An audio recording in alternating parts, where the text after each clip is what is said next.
Hi guys! So first of all, I just want to say I'm sorry if you hear any animal noises in the background. I have cats, dogs, and birds, so it's very likely you may hear something. So I did my competitive analysis on the pet stores in the United States industry, which was new for me. I was going to do it on veterinary services in the United States, but I could not find a lot of information on it, so this worked out better. But it was fun to research a new industry. So I definitely had some challenges, even though I felt like overall I was happy with the paper that I did, and I felt like it was still a competitive analysis.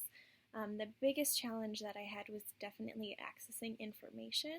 I was able to download a report on the pet stores industry from the IBIS World database, so that helped out a lot, and that was by far where I got most of my statistics from. But in terms of D&B Hoover's database, it was not very successful for me, especially when I was trying to research data on Pet Supplies Plus, which is a franchise. Not a lot of information on D&B Hoovers for them and on the internet in general, so it was definitely hard to research that smaller franchise. But I found a lot of information on Petco and PetSmart, so that helped out a lot. So mostly just accessing information and then just the lack of information out there were my biggest challenges. However, I also felt like I just repeated myself a lot in the paper, and ended up being 17 pages long, so definitely felt like I used a lot of the same statistics over and over again to make my points. But yeah, those were kind of the issues that I ran into with this paper, so maybe you guys felt the same way. However, I did find a lot of information, like I said, on PetSmart, which is going to be the company I'm talking about for part 2 of this video. So PetSmart is by far the biggest competitor in the industry. They alone control over 30% of the market. So they are, I don't want to say they have a monopoly on the market, because they don't, but they are just a huge competitor and nobody even comes close to them. However, that being said, they do have some hurdles that they have to overcome, which I'll talk about in just a second. For their marketing strategy, I do want to say that I think PetSmart has been pretty ahead of the game here. They have offered a lot of services over the years that the other competitors are just now catching up to. So they've been really on top of their game. Both PetSmart and Petco, of course, offer their products, so their dog food, their dog toys, all the supplies that you need, things like that. And they do both offer training. However, I do think PetSmart's training is a little bit superior, if that's not too harsh. But they do all have those in common.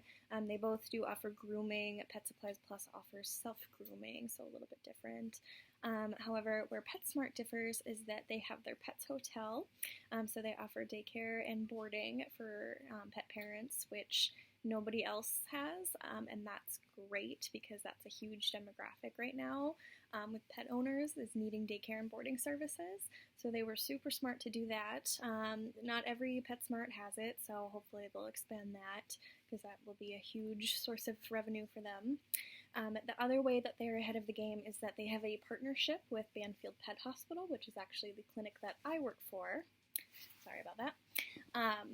They've had that partnership forever, so they, were ahead of the game on that.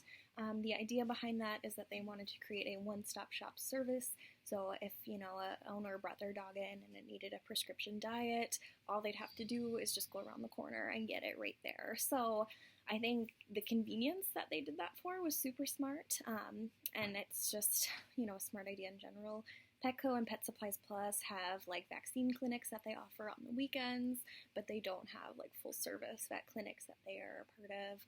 I believe Petco is starting to develop something like that, so they're catching up in that aspect. But as of right now, PetSmart leads in that aspect as well. So that's one way that they're ahead. The other really smart move that they did was they partnered with Chewy.com, which is a relatively new company, but if you use Chewy or know it, then you would know it's growing really fast, and it is a huge, a huge competitor in the online retail industry. So that was super smart of them to partner with them.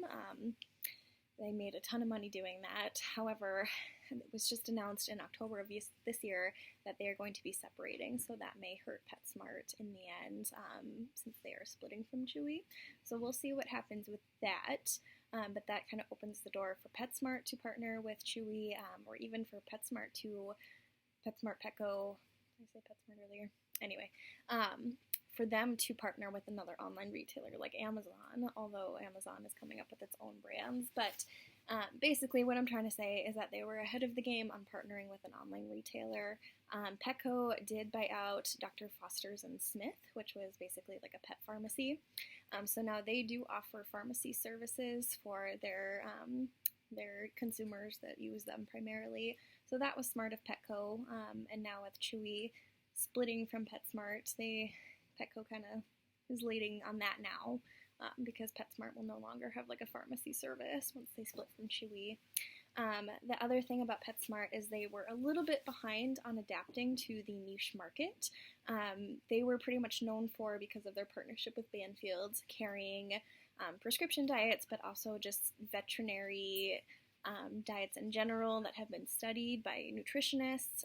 So brands like Royal Canin, Hill Science Diet, Purina, those are all backed up by pet nutritionists, so they were really good brands. So my fear is that if they start moving towards the niche market, then they're going to compromise that reputation that they have. So we'll see what they do with that, but as of right now, they're kind of like the last big pet stores competitor to move towards that direction, and it is becoming a big market, so my guess is that they're going to be following in that footstep, and they already are a little bit. So we'll see how long that takes them. But that's something that's definitely been a little bit of a hurdle for them, is moving into that market when so many others have already. But otherwise, like I said, they're doing really well. They control a huge portion of the market. Their biggest hindrances are just going to be whether they move into that niche market or not, or what's going to happen when they split from Chewy. So we will see, but I think there's a lot of opportunity for smaller pet stores to kind of make their way in now that PetSmart is experiencing some setbacks. So overall, I think it'll just be really interesting to see what happens with it. But thank you so much. If you have any questions, feel free to leave them below. Bye, guys.